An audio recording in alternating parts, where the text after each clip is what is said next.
Praise the lord. ప్రభువైన యేసుక్రీస్తు నామములో ఈ ఉదయకాలమందు మీ అందరికీ కూడా శుభములు తెలియజేస్తూ ఉన్నాను. ఈ ఉదయకాలమందు మీకు ఒక భాగాన్ని మీ ముందు ఉంచాలని ఆశిస్తున్నాను. అది ఆదికాండములో 31వ అధ్యాయము 20వ వచనం నుండి 46వ వచనం వరకు. లాబాను అంటే రెబెకా వాళ్ళ సహోదరుడు, అంటే యాకోబు యొక్క మేనమామయ్య, పద్దనరాములో ఉంటాడు. ఆయనకు ఒక 2 కుమార్తెలు మనకు కనబడతారు. పెద్ద అమ్మాయి పేరేమో లేయా, చిన్న కుమార్తె పేరేమో రాహేలు. ఈ రాహేలుని దేవుడు చాలా అందమైన వ్యక్తిగా చేశాడు. ఈమె అందము కోసం యాకోబు 7 సంవత్సరాలు మామగారి దగ్గర కొలువు చేస్తాడు. 7 సంవత్సరాలు కొలువైపోయాక తన మామగారు, తన మేనమామ రాహేలుని యాకోబుకి వివాహం జరిగిస్తాడేమోనని అనుకున్నాడు. చాలా ఊర్లూరాడు. తీరా చూస్తే మామగారు రాహేలుని కాకుండా తన పెద్ద కుమార్తె అయినటువంటి లేయ, అంటే జబ్బు కళ్ళది, ఆవిడనిచ్చి వివాహం చేశాడు. లేదు నాకు రాహేలు కూడా కావాలి అంటాడు. మరల అయితే 7 సంవత్సరాలు కొలువు చెయ్యి అన్నాడు. 7 సంవత్సరాలు మరలా రాహేలు కోసం కొలువు చేస్తాడు. ఆవిడ కోసం, ఇష్టమైన ఆవిడ కోసం గనక అవి పెద్దగా 7 సంవత్సరాలని ఆయనకు అనిపించలేదు. మనకిష్టమైన వారు ఎంత దూరంలో ఉన్నా అది దగ్గరలాగా కనబడుద్ది. మనకు కష్టమైన వారు మనకు దగ్గరైనా కానీ ఎంతో దూరంలాగా కనబడుద్ది. రాహేలు కోసం 7 సంవత్సరాలు, మరో 7 సంవత్సరాలు చేయాల్సి వస్తే అది చాలా కొద్ది దినాల్లాగా కనబడ్డాయి. యాకోబుకి దేవుడు బేతేలులో దర్శనమిచ్చాడు. అలాగే ఆదికాండం 31వ అధ్యాయం 13వ వచనంలో కూడా నువ్వు ఎక్కడ స్తంభం మీద నూనె పోసావో, ఎక్కడ నాకు మొక్కుబడి చేశావో ఆ బేతేలు దేవుడు నేనే. ఇప్పుడు నువ్వు లేచి ఈ దేశము నుండి బయలుదేరి పుట్టిన దేశమునకు తిరిగి వెళ్ళుము అని దేవుడు స్పష్టంగా యాకోబుతో మాట్లాడాడు. అప్పుడే మామగారింటికి వచ్చి 20 ఏళ్ళు అయిపోయింది. పెద్ద కూతురైన లేయని పెళ్లి చేసుకున్నాడు. పిల్లలు కలిగారు. రాహేలును పెళ్లి చేసుకున్నాడు. వీళ్ళిద్దరికి దాసీలు ఉంటారు, 2 దాసీలు, బిల్హా, జల్హా. వాళ్ళిద్దరిని కూడా పెళ్లి చేసుకున్నాడు. చూస్తూ ఉండగానే 20 సంవత్సరాలు కాలం గడిచిపోయింది. అప్పుడు దేవుడు స్పష్టంగా యాకోబుతో మాట్లాడాడు. నీవు నీ తండ్రి ఇంటి నుండి విడిచి నీ మేనమావ గారింటికి వచ్చేటప్పుడు దారి మధ్యలో నీకు కనబడి మాట్లాడానే, ఆ దేవుడినే మరలా కనబడుతున్నా, మరలా మాట్లాడుతున్నా. నీవు అర్జెంటుగా నీ మామగారి ఇల్లు విడిచి నీవు మరలా నీ గృహానికి వెళ్ళాలి అని మాట్లాడారు. ప్రియ దేవుని బిడ్డలారా, యాకోబు తన భార్య రాహేలుతో కలిసి తన తండ్రి దేశానికి బయలుదేరాడు. భార్యలతో పిల్లలతో. యాకోబు బయలుదేరినప్పుడు అతని భార్యలు కూడా 14వ వచనంలో కనబడుద్ది.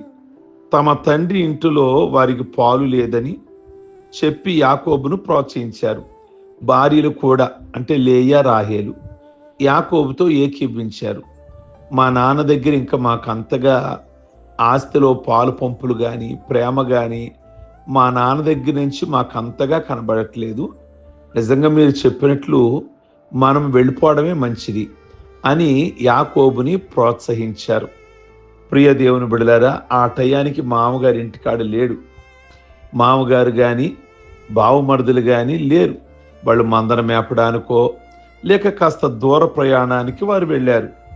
అయితే యాకోబు బయలుదేరాడు. భార్యలను, పిల్లలను తీసుకొని, ఆస్తిని, పశువులను తీసుకొని బయలుదేరాడు.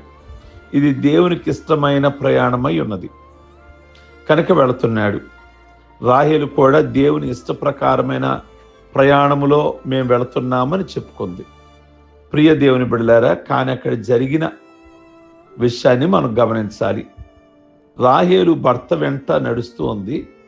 చూచువారందరకు వీరు ప్రత్యేకమైన వ్యక్తులుగా కనబడుతున్నారు. అయితే రాహేలు తన తండ్రి ఇంటి నుండి గృహదేవతలను దొంగిలించింది. గృహదేవతలు అనేవి భూమి కొనుగోలు చేస్తే రిజిస్ట్రేషన్ చేస్తాం కదా, ఆ పట్టా కాగితములకు ఎంత విలువ ఉంటుందో అదే రీతిగా గృహదేవతలు ఎవరి యొద్ద ఉంటే వారికే ఆ ఆస్తి చెందుతుంది ఆ దినాలలో. అది హెబ్రీయుల యొక్క పద్ధతి. ఆ కారణం చేత రాహేలు బాగా ఆలోచించింది. తండ్రి ఇంటి నుండి ఆ దేవతలను దొంగతనం చేసింది. గృహదేవతల చరిత్ర ప్రకారం మనకు మనిషి పురులలో ఉంచే సుగంధాలు అలాంటివి, అనగా తాటికాయ అంతలా ఉంటుంది.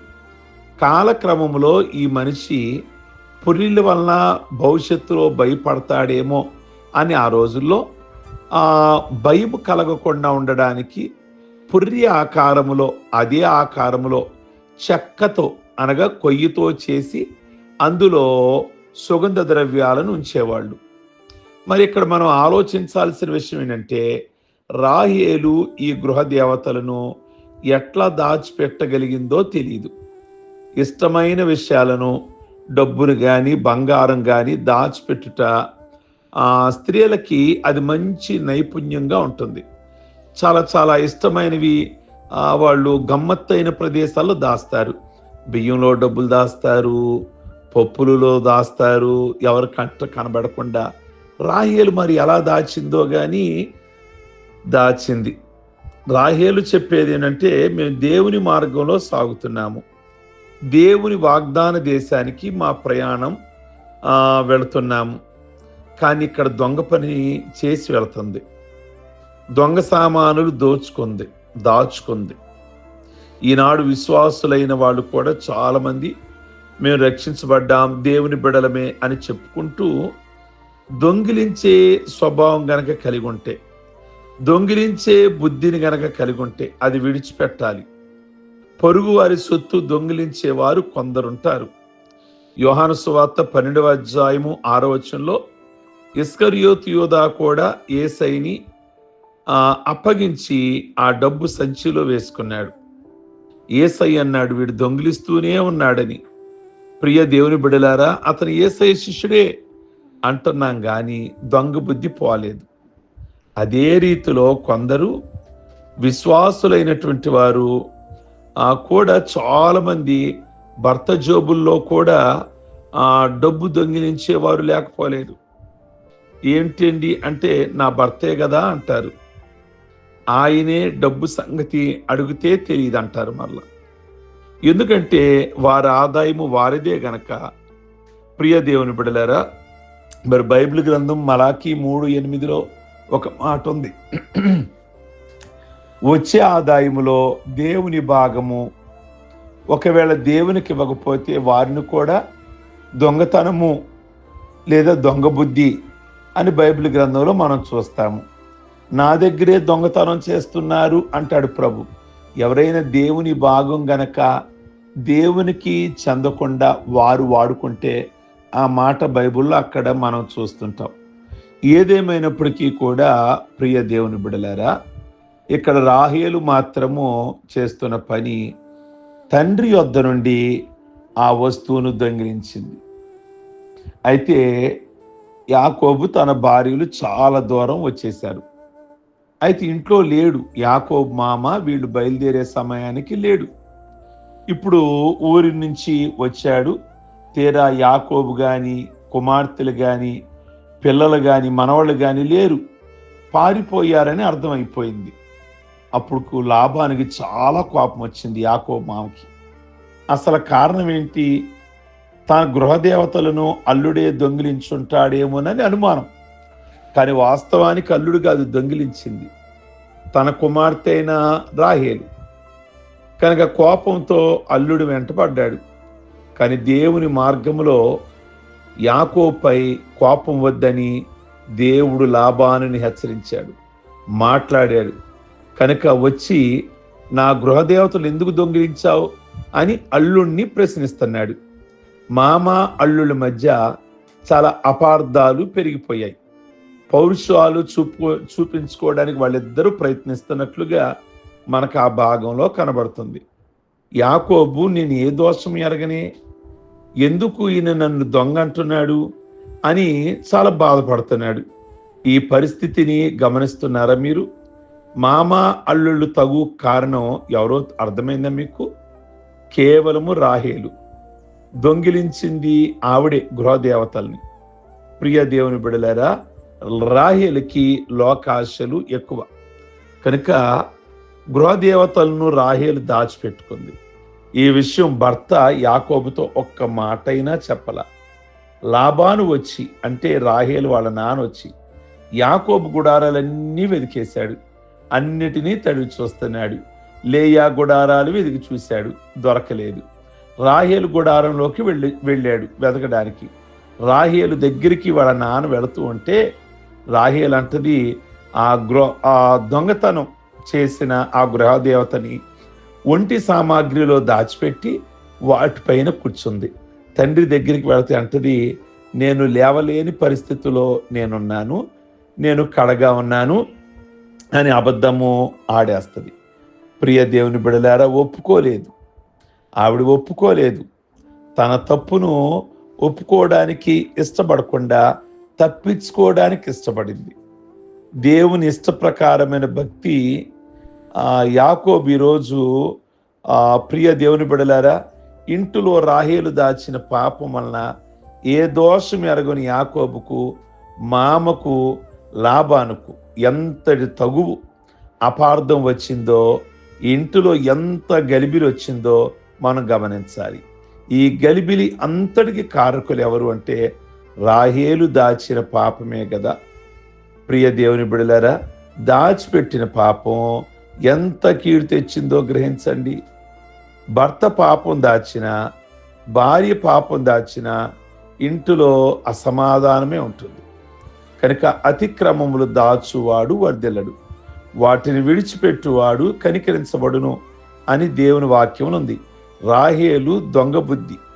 ప్రియ దేవుని బిడలారా, అలాంటి మనసు ఎవరైనా ఉన్నట్లయితే విడిచిపెట్టాలని దేవుని యొక్క వాక్యము సెలవిస్తుంది. అయితే ఎంతో గందరగోళం అయిపోయింది. తరువాత యాకోబు లాబానులకు తగు కారణం అర్థమైంది. ఇప్పుడు జరిగిన యథార్థపు విషయం తెలిసిపోయింది. దాని కారకులు యాకోబుకు ఇష్టురాలు, అతిగా ప్రేమించబడే లాబాను కుమార్తె అయిన రాహేలు. ప్రియ దేవుని బిడలారా, అప్పుడు ఆ కొండ మీద వీళ్ళు పెద్ద రాళ్ళు కుప్పగా పోసి దాని దగ్గర కలిసి భోజనం చేశారు. మామగారును, అల్లుడు, భార్యలు, పిల్లలు. నిబంధన భోజనం, ప్రేమ విందు. ఇక నీకు నాకు ఏ తగు ఉండకూడదు అని తీర్మానం చేసుకున్నారు. ఆ ప్రదేశానికి గలేదు అనగా పెద్ద రాళ్ల కుప్ప అని అర్థం. పెద్ద సమాధానపు కుప్ప. ఆ రాళ్ల కుప్పకు యాకోబు కొత్త పేరు పెట్టాడు. అదే గలేదు. గలేదు అనగా గలిబిలి, ఇక లేదు. ఇప్పుడు రాహేలు ఇంట్లో నెమ్మది వచ్చి గొప్ప సమాధానం కలిగిందన్నమాట ఒప్పుకున్న తర్వాత. ప్రియ దేవుని బిడలారా, కనుక మనలో అటువంటి విషయాలు ఉన్నట్లయితే విడిచిపెట్టి సమాధానం కలిగిన వారిగా మనం జీవిద్దాం. ప్రార్థించుకుందాం.